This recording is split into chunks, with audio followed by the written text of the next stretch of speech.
Kelompok Houthi di Yaman telah menyerang Israel sebagai dukungan terhadap Iran. Akankah kekuatan tambahan di pihak Iran akan menekan Amerika Serikat dan Israel?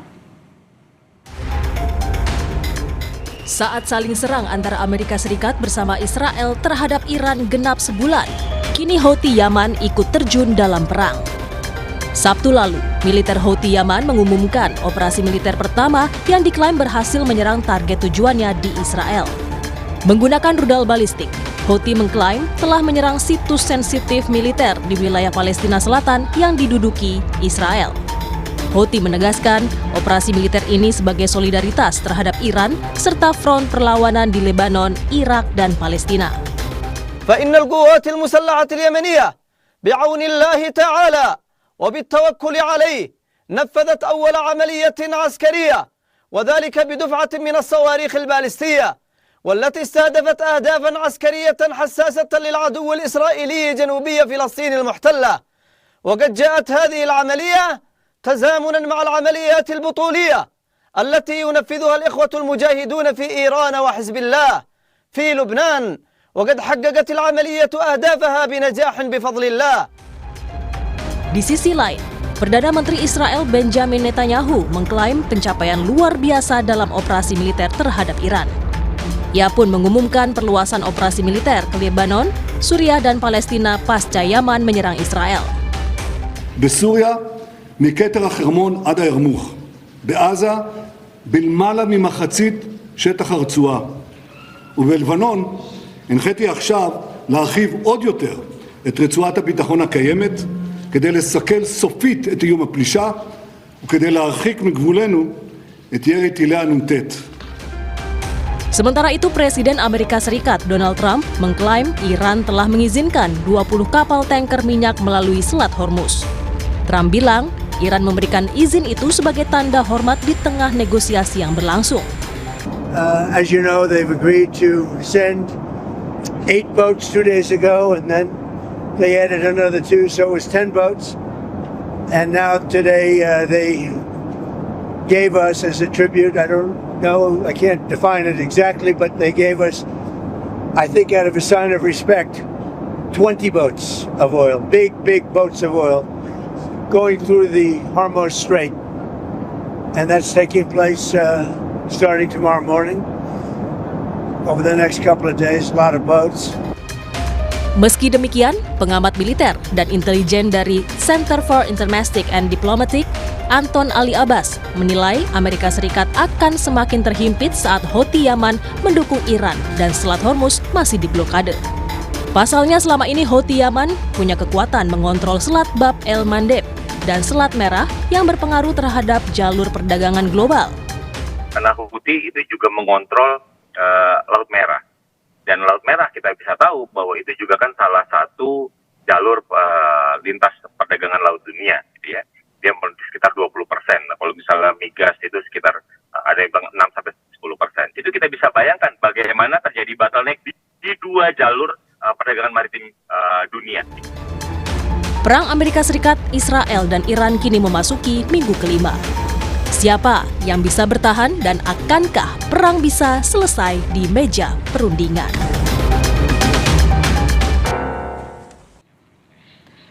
Kelompok Houthi di Yaman secara terbuka menyatakan dukungannya pada Iran dan mulai melibatkan diri dalam serangan ke Israel dengan meluncurkan rudal dari wilayah Yaman. Dan yang jadi pertanyaan, sejauh mana keterlibatan Houthi akan mengubah peta konflik? Kita akan membahasnya dengan dua narasumber, Aisyah Kusuma Sumantri, peneliti senior Indo-Pacific Strategic Intelligence, dan Al-Arab, peneliti senior imparsial. Halo, selamat petang Mbak Aisyah, Mas Al. Selamat siang, Mbak My Sister. Oke, saya ke Mas Al dulu. Mas Al, sebenarnya bagaimana kekuatan Houthi dalam konteks sekarang mendukung Iran? Sejauh apa kira-kira dapat berpotensi memblokade jalur merah? Mas Al? Ya, Houthi ini kan satu proksi Iran yang dia menjadi secara ideologis juga sama gitu ya.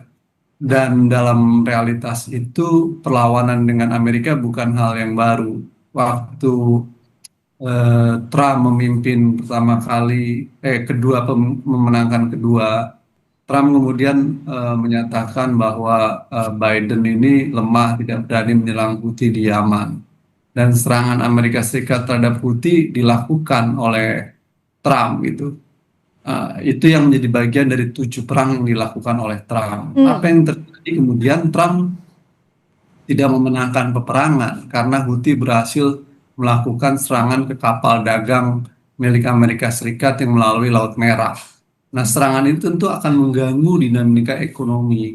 Meski mereka merasa Houthi mungkin kecil ya, dan juga Yaman kecil mungkin ya. Tapi realitasnya justru menghadapi Houthi, Trump tidak sanggup, dan yang terjadi adalah upaya untuk melakukan perjanjian antara Trump dan Houthi bahwa kapal dagang mereka jangan lagi diserang, dan kemudian nanti imbalannya adalah Amerika tidak boleh melakukan serangan kepada Houthi lagi. Perjanjian itu terjadi gitu. Artinya dalam konteks itu memang Houthi ini variabel yang strategis sampai kemudian Trump sendiri mengakui bahwa pergerakan Houthi bisa mengganggu dinamika pergerakan ekonomi kapal dagang mereka kalau diserang di Laut Merah. Nah, dengan bergabungnya Houthi sekarang, pasca perjanjian dulu, pasca serangan itu, dengan declare ini, akan mengepung dan menghimpit Amerika Serikat dalam konteks perang dengan Iran gitu.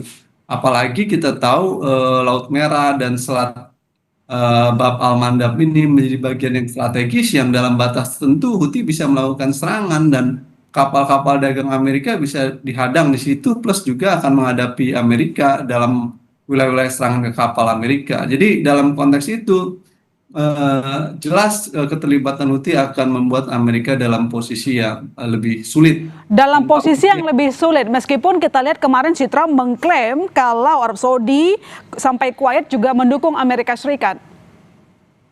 Ya, Trump ini kan, halo? Ya, silakan Mas Al. Ya, Trump ini kan secara positioning hari ini mendapatkan tekanan dari dalam negeri yang begitu tinggi. Demo kemarin knocking itu menurut saya suatu hal tekanan yang sangat luar biasa buat Trump itu. Jadi langkah-langkah dia mendapatkan dukungan dari negara Arab yang menurut saya sangat setengah hati, plus juga tidak mendapatkan dukungan penuh dari Eropa dan NATO. Berbeda loh ya.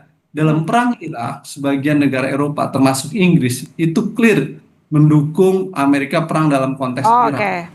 Walau tidak mendapatkan izin Dewan Keamanan PBB. Tapi kali ini Eropa menahan diri, bahkan selevel Spanyol dia menarik tuh dan tidak mau dan mengatakan perang itu merupakan pelanggaran hukum internasional. Sehingga yang saya katakan adalah hari ini Amerika sendirian, sementara ada negara-negara Arab yang setengah hati. Pada sisi lain kita harus lihat bahwa Iran juga tidak sendiri, ada Rusia, ada Cina, plus ditambah. Baik, nanti saya ke Mas Al lagi kalau begitu. Sekarang saya ke Mbak Aisyah dulu. Mbak Aisyah, dengan bergabungnya Yaman, akankah Amerika Serikat akan mengubah strategi? Salah satunya rencana serangan darat yang tenggatnya maksimal dimulai 6 April.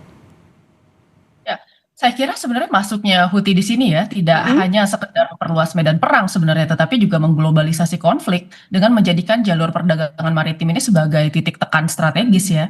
Nah, yang pertama kalau dari segi Amerika Serikat ini kan menjadi asymmetric war dengan multi-front war ya untuk Israel dan AS. Di antaranya sekarang kedua negara ini harus berperang di 3 front yang berbeda, yaitu di Iran, di Lebanon Selatan melawan Hezbollah, dan kemudian melawan Houthi di Yaman. Dan kemudian ini ada beberapa dampak ke AS dan Israel. Yang pertama ini adalah tantangan dari segi sumber daya atau biaya perang yang semakin mahal. Yang kedua adalah potensi eskalasi yang semakin tinggi, khususnya di kawasan Timur Tengah ini. Nah, sementara untuk Iran, ini kan menguntungkan bagi Iran karena ini memberikan sebuah multi-layer deterrence sebenarnya. Jadi ada daya tangkal ya yang bisa didapatkan oleh Iran di sana. Nah, sementara tadi untuk negara-negara yang kemudian ada di kawasan Arab Teluk, ini juga menjadi salah satu hal yang bisa memperkompleks perangnya ini. Di antaranya adalah Arab Saudi. Kan awalnya Arab Saudi ini berusaha untuk membangun pipeline ya via Yanbu ke Laut Merah. Tetapi ternyata kan dengan bergabungnya Houthi ke dalam peperangan ini sebenarnya ini kan menjadi salah satu hal baru yang harus dipertimbangkan gitu. Karena Houthi ini selalu menganggap dirinya sebagai bagian dari perjuangan resisten melawan AS dan Israel. Nah, dukungannya terhadap Palestina dan sekarang juga kan terhadap Iran juga ini kan memberikan legitimasi bagi Houthi untuk melakukan serangan ya di dunia, di antaranya masyarakat-masyarakat yang ada di negara Arab Teluk, dan kemudian ini juga konsisten sebenarnya dengan ideologi dan kemudian standing position dari Houthi di masa lalu begitu. Nah, masalahnya kalau kita lihat di sini, Houthi ini di Laut Merah sebenarnya dia tidak perlu untuk kemudian menutup selat Bab el Mandeb ini sama dengan apa yang dilakukan dengan Iran di Selat Hormuz. Cukup dengan melakukan serangan 1 atau 2 kali saja sebenarnya untuk menciptakan the illusion of disruption di kawasan Laut Merah. Itu saja sebenarnya sudah berpotensi untuk mengganggu perdagangan global. Karena ketika itu terjadi, maka kemudian harga asuransi untuk kemudian perkapalan akan naik dan mengganggu sekitar 12% dari total trade dunia gitu ya. Ini yang kemudian diincar oleh Houthi. Dan sebenarnya sekarang juga kita lihat sebenarnya ada beberapa skenario yang mungkin akan dilakukan. Di antaranya adalah apakah mereka melakukan serangan secara berkala seperti yang dilakukan sekarang ya, dengan resiko misalnya intermittent attack di mana kemudian AS ini merespon secara defensif tetapi kemudian konfliknya tetap tereskalasi. Yang kedua ini dengan melakukan penutupan secara total, di mana kemudian ini berpotensi untuk memperluas perang, tidak hanya di Timur Tengah, tetapi juga dengan kapal-kapal internasional, seperti yang kita lihat pada operasi Prosperity Guardian di tahun 2025, atau yang ketiga bahkan kemudian aktivasi total dari seluruh Axis of Resistance.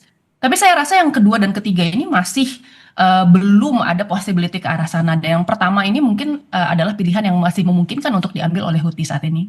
Artinya apakah nanti ada perubahan strategi dari Amerika Serikat? Karena yang kita tahu bahwa sebelumnya seperti mobilisasi Brigade Tempur dari Divisi Lintas Udara 82 US Army dan unit Mariners dan 31 USMC, itu semua kan fokusnya di udara dan juga di laut begitu. Apakah nanti kira-kira Amerika Serikat akan mempertimbangkan jelas bahwa serangan darat yang akan dilakukan dengan bergabungnya Houthi? Saya rasa kalau Houthi bergabung, maka kemudian pertempuran ini akan lebih banyak ke front laut ya. Yang pertama kita lihat, pertama-tama penambahan pasukan dari AS ini termasuk misalnya 5.000 pasukan maritim ya, Marine yang kemudian kemarin baru terjunkan, lalu kemudian para troopers dari 82nd Regiment, lalu kemudian sailors yang ditambahkan juga ke dalam pasukan di Timur Tengah. Sekarang total Amerika Serikat itu sebenarnya sudah memiliki sekitar 50 pasukan di Timur Tengah total. Nah, tapi kalau kita bicara tentang penurunan operasi darat ya dalam bentuk invasi, saya rasa belum ke arah sana. Akan membutuhkan pasukan yang jauh lebih besar untuk kita melakukan invasi darat seperti apa yang kita lihat di Irak dulu. Nah, Iran ini sebenarnya secara luas itu kan sekitar 3 kali lipat lebih luas dibandingkan dengan Irak, dan dia memiliki benteng alami ya, baik itu di wilayah barat, timur, dan utara. Sementara di wilayah selatan kita bicara tentang Selat Hormuz yang saat ini meskipun kapasitas dari kekuatan laut Iran ini kapal-kapal itu sudah dibombardir. Oke, baik. Mbak Aisyah, nanti kita lanjutkan lagi dengan Anda. Kita jeda dulu untuk mendengarkan azan maghrib berikut ini. Ya, jadi Mbak Aisyah tadi berdasarkan yang Anda sampaikan, artinya Amerika Serikat tampaknya masih cukup berat untuk mengirimkan pasukan darat meskipun sudah ada Houthi yang mendukung terang-terangan untuk Iran, mereka tidak bisa serta-merta dengan cepat mengganti strategi. Ya, sepertinya kalau kita lihat memang di sini kan sejak awal tidak pernah ada niat untuk kemudian mengirimkan pasukan darat. Jadi memang sebenarnya Trump selama ini menganggap bahwa strategi dia untuk melakukan dekapitasi ini kan cukup untuk bisa menaklukkan Iran. Tapi masalahnya kan Iran ini bukan Syria, Iran ini bukan bukan Libya gitu, dan bukan Irak gitu, yang ketika kemudian pimpinannya ini dihilangkan. Nah, kita lihat di sini kemudian langsung runtuh rezimnya. Yang kita lihat di sini kan sebenarnya sebuah negara modern dengan konstitusi yang masih berjalan gitu ya, dan kemudian kemampuan perang asimetri dan perang atrisi yang sebenarnya sangat matang gitu dan sudah dipertimbangkan sejak 20 tahun yang lalu. Jadi sejak awal memang ini juga disebutkan oleh Hegseth bahwa mereka ini sebenarnya mungkin memprediksi bahwa Iran akan melakukan ini, tetapi mereka juga tidak memiliki rencana untuk bisa menangani kapasitas Iran, karena setelah diembargo setelah sekian lama, dalam persepsi mereka bahwa kemampuan militer Iran ini tidak akan kemudian bertahan dalam gempuran Amerika Serikat. Nah, sekarang untuk ground invasion ini sebenarnya pertanyaan antara kebutuhan dan kemampuan. Ya, bahwa kebutuhan di dalam peperangan modern untuk bisa mengganti rezim suatu negara, karena semua kemudian tujuan-tujuan strategis Amerika Serikat yang berubah setiap minggu itu kan hanya bisa tercapai hanya dengan pergantian rezim dari Khamenei gitu. Tetapi ternyata setelah pergantian rezim Khamenei dilakukan dekapitasi, ini kan tidak bekerja juga. Berarti kan harus ada sesuatu yang sifatnya lebih grounded dan lebih mendasar dibandingkan dengan itu gitu ya. Tapi bagaimana dengan pernyataan dari Trump yang mengatakan ingin merebut atau mungkin bisa ada beberapa opsi tentu saja, tapi dalam hal ini terkait dengan Pulau Karg? Ya, Pulau Karg ini dilihat sebagai lifeline utama dari Iran sebenarnya, karena hampir 90% dari produksi minyak Iran itu melalui Pulau Karg. Dan kita lihat bahwa siapa yang menguasai Pulau Karg, maka itu bisa juga mendapatkan titik utama untuk bisa menguasai keseluruhan Selat Hormuz. Tetapi permasalahannya di sini, ketika kemudian Amerika Serikat melakukan serangan ke Pulau Karg, pertanyaannya adalah apakah itu visible untuk dilakukan? Gitu. Kita lihat bahwa hampir seluruh basis yang kemudian ada di negara-negara Taluk punya Amerika Serikat ini kan sebenarnya sekarang sudah rusak berat dan kerugiannya sudah hampir mencapai 80 miliar US dollar total gitu ya. Bahkan tentara-tentara Amerika Serikat di Timur Tengah sekarang bekerja from anywhere gitu, bahkan melalui hotel dan lain-lain gitu. Pertanyaannya mau ditaruh di mana gitu. Lalu yang kedua adalah selain ditaruh di mana, yang kedua adalah ketika sudah mendapatkan Pulau Karg ini, taruhlah mereka melakukan penerjunan gitu ya pasukan ke wilayah itu. Nah, bagaimana cara mereka untuk bisa mempertahankan Pulau Karg ini gitu? Karena yang namanya coastal area Iran itu sudah penuh dengan rudal-rudal jarak dekat yang bisa ditembakkan kapan saja dan kemudian ranjau-ranjau laut yang ditanamkan di kawasan tersebut. Termasuk juga beberapa choke point dari Iran pun tampaknya tidak mudah. Kalau dari analisa Anda, saya lihatnya begitu. Anda tidak menganggap Amerika gampang menduduki choke point dari Iran. Betul. Oke, jadi baik. memang di sini kan ada choke point itu. Ya. Baik, saya choke coba point itu sebenarnya Selat Hormuz ya. Ya, lanjutkan Mbak. Mohon maaf. Ya, jadi sebenarnya kita lihat choke point itu kan hanya sekitar 33 km ini lebar dari Selat Hormuz dan kita harus lihat yang namanya power itu secara kontekstual. Memang yang namanya Amerika Serikat itu kita harus akui sebagai kekuatan militer terbesar di dunia. Tetapi sekali lagi, yang namanya kekuatan itu harus dilihat sesuai dengan konteks di mana kekuatan itu digunakan. Jadi Amerika Serikat misalnya sekarang memiliki kekuatan Blue Water Navy yang rata-rata sebenarnya digunakan untuk operasi militer di laut lepas dan kemudian untuk melakukan power projection ke negara-negara lain. Ketika dia dihadapkan dengan operasi yang membutuhkan kapal-kapal yang specialized dan kemudian kapal untuk bisa penjinakan ranjau laut, ini Amerika Serikat sebenarnya bingung. Oleh karena itu kemarin kan sempat ada pernyataan yang menyatakan bahwa Donald Trump ini meminta negara-negara lain untuk bisa membantu operasinya di kawasan Selat Hormuz gitu ya. Karena sebenarnya kita lihat di sini meskipun tadi kekuatan Iran ini sudah decimated ya, sudah banyak yang kemudian dikurangi dengan kapal-kapal yang terkena rudal dan kemudian banyak kemudian kemampuannya yang sudah dipotong, tetap ada kemampuan lain untuk bisa menguasai tadi choke point tersebut sehingga sebenarnya ada kesulitan bagi Amerika Serikat. Baik, kalau menurut Mas Al sendiri, apakah memungkinkan bagi Amerika Serikat untuk menduduki Pulau Karg? Nanti dijawab Sapa Indonesia Malam. Masih akan segera kembali, saudara.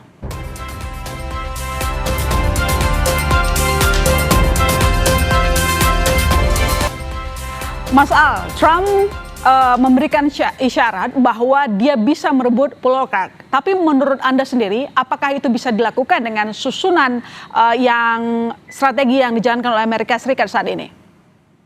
Ya, pertanyaan pertama adalah apa tujuan perang yang dilakukan oleh Amerika? Kalau hanya merebut suatu pulau, emang itu tujuan akhirnya kan? Menurut saya kan tidak. Apakah merebut pulau itu akan kemudian bisa mengganti rezim change di Iran?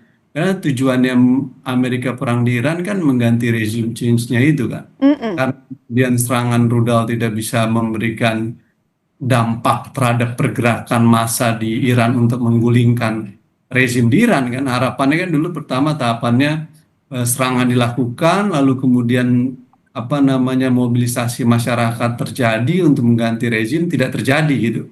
Nah, kedua sekarang karena itu tidak terjadi, kehendak untuk melakukan invasi ya kan, melalui jalur darat. Pertanyaannya apakah itu sesuatu yang secara hitam di atas putih bisa dilakukan? Ya bisa saja Amerika dengan jumlah total 50.000 pasukan sekarang di Timur Tengah masuk ke wilayah Iran. Tapi pertanyaannya apakah itu sesuatu kekonyolan yang akan dilakukan oleh Amerika? Gitu. menurut saya itu suatu kekonyolan karena lagi-lagi Amerika akan menghadapi beragam kendala. Kalau dia melakukan serangan dari selatan, dia akan menghadapi pegunungan-pegunungan yang serius di Iran dan itu akan menyulitkan buat dia. Dan which is itu bukan jadi pilihan yang strategis Amerika untuk invasi darat. Tapi Mas Al, ini kan di sisi lain Israel menyatakan akan ekspansi kekuatan atau operasi militer ke wilayah kawan-kawan Yaman seperti Suriah dan juga Palestina. Apakah ini jadi strategi Israel terhadap Yaman juga? Bagaimana strategi Israel? Ya, jadi kan kata Israel mereka akan ekspansi kekuatan atau operasi militer ke wilayah kawan-kawan Yaman seperti Suriah dan juga Palestina. Ya, Israel dalam posisi hari ini kan fokusnya ada di Iran nih kan, serangan pertaruhan. Bagaimana melakukan serangan ke sana gitu. Nah, pada titik lain saya ingin bilang bahwa Amerika dan Israel dalam konteks hari ini antara keinginan dan strategi yang realistis dalam perang itu nggak nyambung, Mbak. Gitu. Kenapa? Karena lebih banyak propagandanya. Nah, sementara buat Iran, lu jangan ngomong terus, ayo masuk darat, kira-kira gue tunggu gitu. Nah, Amerika dan Israel mau masuk darat mikir 1000 kali ya, walau orang menganggap bahwa pesawat-pesawat pengebom Amerika sudah dikirim untuk melakukan serangan udara ke Iran dengan jumlah yang lebih besar gitu ya. Tidak hanya cukup dengan serangan darat, tapi lagi-lagi invasi darat yang dilakukan nanti pun akan menjadi rumit dan kompleks itu. Karena Iran memiliki kapasitas gerilya yang luar biasa dan sudah menyiapkan perang ini dari lama dengan jumlah 1 juta kekuatan tentara di Iran plus 80 juta penduduknya. Jadi menurut saya nanti double nih Mbak, yang dilawan bukan tentara Iran, masyarakat juga akan mendukung gerilyanya tentara. Gerilya kan hanya bisa terjadi dengan efektif jika masyarakatnya mendukung. Itu yang terjadi di Vietnam. Kenapa Vietcong begitu kuat? Karena masyarakat juga mendukung tentaranya. Nah, di Iran hari ini upaya perjuangan melawan Amerika itu upaya perjuangan nasionalisme menjaga kedaulatan. Nah, itu dalam spektrum aja ya. Spektrum lain tadi sudah disampaikan tuh dengan baik bahwa front buat Amerika hari ini menjadi lebih kompleks menghadapi Libanon sehingga Israel punya energi untuk menghadapi Libanon.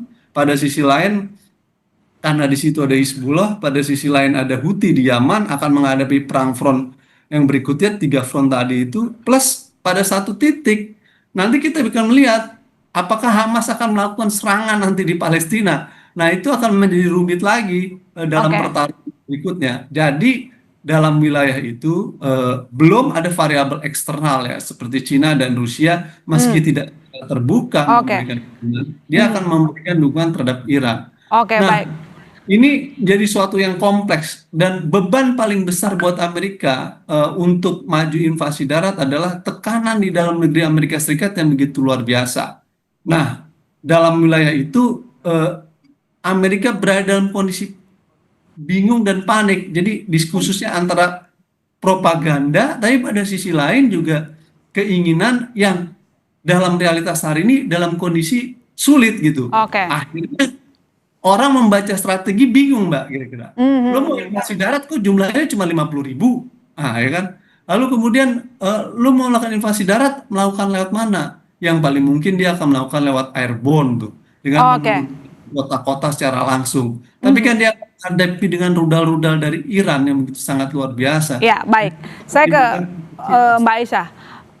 Mbak Aisyah, selain Selat Hormuz yang sudah menekan ekonomi global, sekarang ada lagi ancaman di blokadenya Laut Merah begitu. Bagaimana ini bisa memengaruhi ataupun semakin menekan situasi global? Jadi ini kan sudah melibatkan seluruhnya ya. Jadi kita lihat bahwa sebenarnya ini kan di sini ya, Houthi ini sebenarnya sekali lagi tidak perlu kemudian melakukan serangan penuh sebenarnya atau penutupan penuh terhadap Bab el-Mandeb. Yang harus dilakukan adalah sekedar menyerang 1 atau 2 kapal saja. Nah ya, dampaknya nanti akan kemana-mana. Nah karena sekarang kita melihat bahwa Houthi ini sebenarnya kan ada di dalam lingkar axis of resistance, tetapi sebenarnya dia tidak langsung berada di bawah komando Iran. Jadi tidak ada kemudian chain of command yang vertikal di antara Iran dan Houthi gitu. Jadi serangan yang mungkin terjadi ini akan tidak terkoordinasi dan ada kemungkinan berlangsung secara non-linear dan lebih susah untuk dikontrol. Nah, dampaknya terhadap global economy ini kita juga nggak bicara lagi tentang harga minyak, tetapi juga barang dari Eropa yang berpotensi berpengaruh ya dan mempengaruhi rantai pasok nanti. Nah, disrupsi di Laut Merah ini sebenarnya ada beberapa hal yang mungkin kita bisa expect nanti di masa depan. Yang pertama ini adalah pelayaran komersil dan kemudian rantai pasok produksi ya untuk barang-barang tertentu dari Eropa dan Timur Tengah. Yang kedua, ini merupakan sesuatu yang mungkin akan mempengaruhi rute pelayaran adalah tingginya harga asuransi. Karena kalau misalnya sudah kita lihat, iya, kalau misalnya ada kapal-kapal yang nanti melewati sana dan kemudian tidak di-cover asuransi, mereka tidak akan mau melewat gitu ya, dan asuransi juga akan angkat tangan kalau kondisinya lagi kondisi perang. Lalu yang ketiga ini terkait rerouting of ships, kemungkinan akan memutar kembali ke Tanjung Harapan atau mungkin ketika musim panas akan direroute lewat Arktik, jalur pelayaran Arktik di utara gitu ya. Dan yang terakhir ini adalah naiknya harga barang pastinya di barang-barang tertentu yang pasti akan menjadi langka ya ketika kemudian pelayarannya ini menjadi terganggu. Jadi sekali lagi sebenarnya kalau kita lihat Israel misalnya kemarin terkena serangan rudal ya, ini sebenarnya Israel nggak pernah terlalu